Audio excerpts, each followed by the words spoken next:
So, 2024 is the year of Shadow, apparently, and that's something I didn't know until a few weeks ago.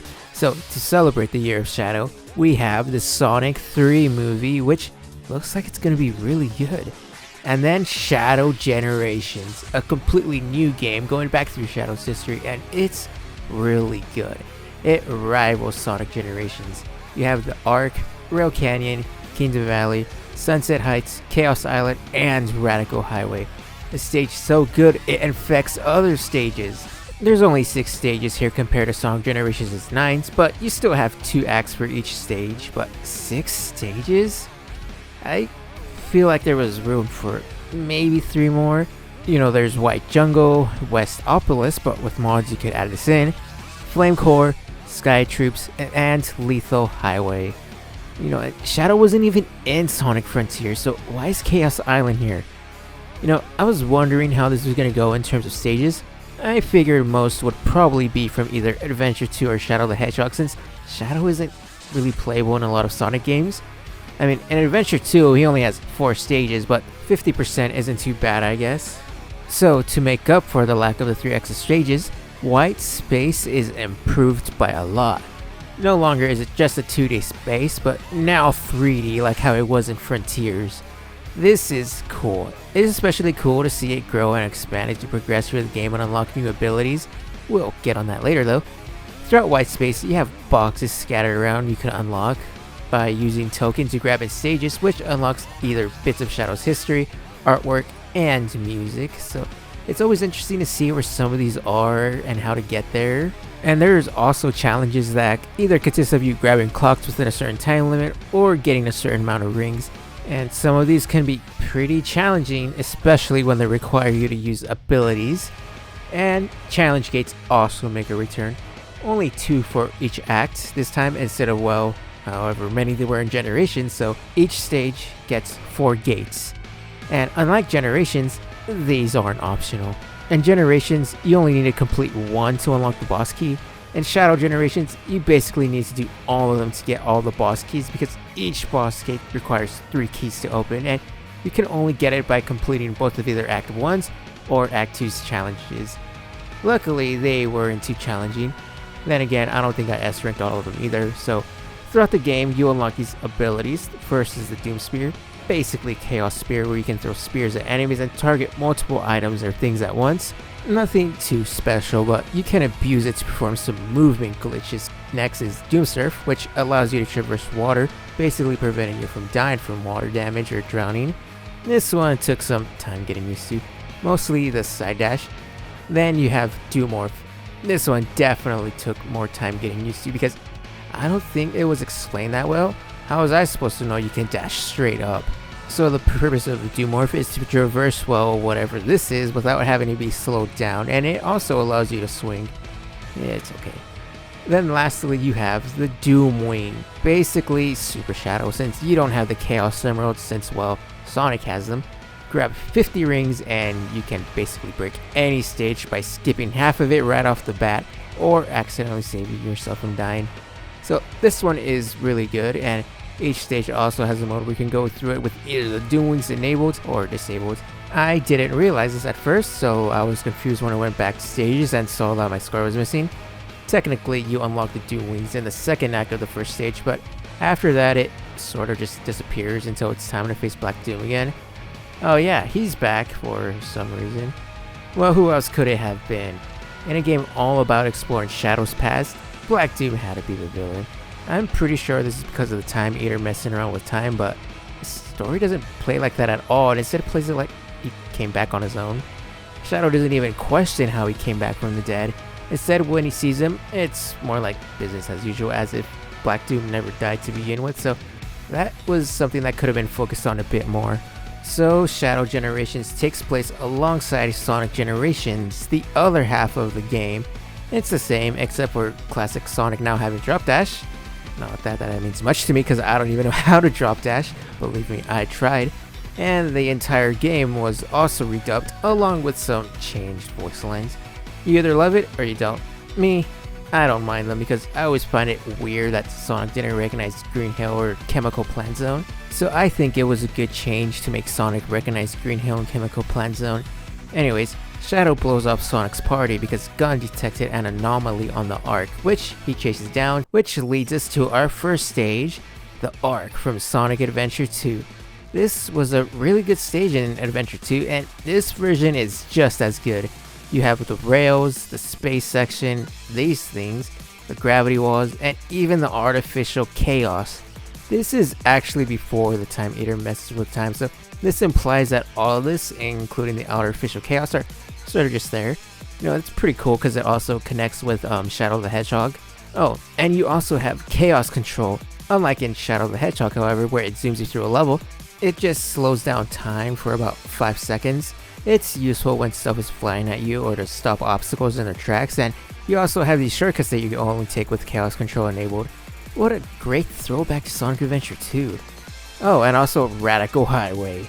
Near the end, Black Doom reveals himself and he teleports you to a mirror dimension Radical Highway. At first I thought this was Westopolis, but no, it's Radical Highway.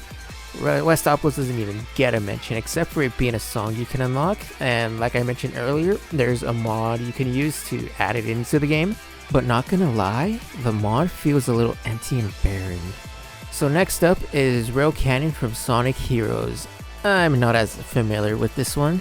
I've played Sonic Heroes before, but not just Sonic Heroes on the PS2. So I didn't get that far, but I remember Rail Canyon being a pain. It was way easier here though than it was, oh come on. After that, you have the boss of the area, the Bio Lizard. It's been a while since I played Adventure 2, but I think this was pretty similar to how it was. Then up next you find Maria and Gerald Robotnik, since they also got zapped here by either the Time Eater or Black Doom. Then we make the jump past Shadow the Hedgehog all the way to Sonic 06 with Kingdom Valley. I think this is the funnest stage for sure. It's fast paced with multiple and different pathways and shortcuts you can take, and it feels really open because of it. And this is also the first time I've ever played Kingdom Valley, because I've never actually played Sonic Next Gen, even though I think it was like 9-year-old me was obsessed with it. And the Act 2 portion of the stage is pretty fun too. Then up next we fast forward to Sonic Forces with Sunset Heights. I don't remember much from Sonic Forces. I just remember not a lot of stages were good except for like maybe 1 or 2. This was a good stage, however, and easily has the coolest action sequence. Oh man. Well, for the third and final time, you get hijacked to Radical Highway. I guess they figured Kingdom Valley was too good to be interrupted. These segments are fine, but then you realize you have to play through these every time you want to play the stage, and then it gets a little annoying. There should have been an option to disable these. At least on PC you can model them out. For the boss, it's Metal Overlord from Sonic Heroes. This was a cool and good boss fight. I can't imagine it was pretty close or similar to how it was in the original.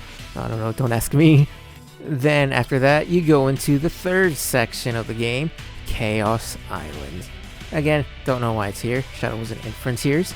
This is the one I'm not familiar with at all. With the previous stages, I've either played through them or seen gameplay of it online. And now with this one, I actually haven't played Sonic Frontiers, but from playing the stage by itself, it was pretty tough, mostly because I don't know how to use the Doom Morph, or at least didn't know how to use it at that time. Other than that, it was cool, I guess. And that's the last of the stages, because after that, you somehow end up near City Escape. This was mostly just to line up the timeline between the two games because of the Shadow boss fight that takes place in Sonic Generations, so it's pretty cool to see how everything happens in canon, you know, especially since it's a cutscene and you have actual dialogue. You know, but just like in the boss fight, you lose and Sonic takes the Chaos Emerald, but surprise, surprise, it was a fake, because you duped him with the fake Emerald Tails made all the way back in Adventure 2. That was a nice callback. You know, so when I was playing Shadow Generations and I was unlocking all these Doom abilities, I was wondering why Shadow didn't use any of the Doom powers during the fight, and that's because he tried, they just didn't work for some reason. He later tells Rouge that it was because he wanted to fight Sonic on equal terms, but I think he was just covering for himself. And then after that, you have the final boss fight before Black Doom, Mephiles. And just like in Next Gen, you assert your dominance over him by refusing to acknowledge him. This was actually the easiest boss fight in the game. Not to say the others were hard, but Mephiles was kind of a pushover. After that, you get this pretty lengthy cutscene. The story is pretty good, honestly, even though it's a little short, not that prevalent, and kind of ends abruptly, but when it's there, it's good and slightly emotional. I feel like Shadow just gets way more growth and development than Sonic, honestly. So, after a little bit of words of encouragement from Maria, Shadow gets his Doom Wings back and gets ready to fight Black Doom. And it was at this point I was getting a little underwhelmed because I was thinking, that was it? We were already at the end, and it felt pretty short compared to Sonic Generations. Like, they're gonna have some of the best stages from Shadow's past, and not even include Radical Highway past some small sections in the stages, and they were going to have one stage for Sonic Adventure 2. Well, while going to the final stage, they do have a section that takes a small part from Radical Highway, and I thought this was their way of putting it in the game without making it a stage. And then once you finally get to the stage, I should have known. They were saving it for last. The final stage before facing Black Doom, and you can skip most of it right off the bat. It's also pretty hard. I died a few times in both acts traversing the stage, and this stage is the only stage to have its Act 2 be in 3D. And this was a pretty cool stage to go through, ignoring all the deaths I suffered. But besides from the beginning and a few areas, it's pretty different. It's not that similar mostly, but other than that, it was good to see this in the game finally, despite how many times it appeared elsewhere. So now it's time for Devil Doom, and I have beaten Shadow the Hedgehog, so I know that this is mostly the same, minus a few additions. It wasn't too hard, but then you got Neo Devil Doom, and it wasn't as hard as it was annoying. It took way too long, mostly because, well, there was this weird thing at the end where Shadow wouldn't boost into him and end the boost short, and it happened twice, so the fight was way longer than it needed to be. Other than that, it was a good boss fight, just a bit too long. So to finish it off, Shadow returns to Maria and Gerald, and they start to return back to their own time. Shadow tries to save them, but Maria stops him and tells him to let go for the third time now. Then, as they disappear, Shadow and Rouge run away to reunite with Sonic, and that's where it ends. What a game. The levels were really good and on par with Sonic Generations, and easily could have released on its own, but the fact that they released it with Sonic Generations make this a no-brainer to get. Oh, and they also just recently released a Sonic 3 movie DLC. It was good, the stage was fun, but I feel like most of it was automated. Other than that, you get 2 extra challenges that are a bit more tougher than your average challenge, but once you're done with that, that's it. It's pretty short, honestly. I wish we could have spent a bit more time here. And you can't even use the movie Shadow skin outside of the level for some reason. I don't know why. But, you know, Shadow does tease that he'll be back, so hopefully there's more stages on the way and they just didn't want to spoil the Sonic 3 movie too much. Hopefully. Yeah, so with the release of Shadow Generations, I think I'm sort of going back into my Sonic phase. Side note, the last time I was in my Sonic phase, I was between the ages of 9 and 14, so do with that as you will.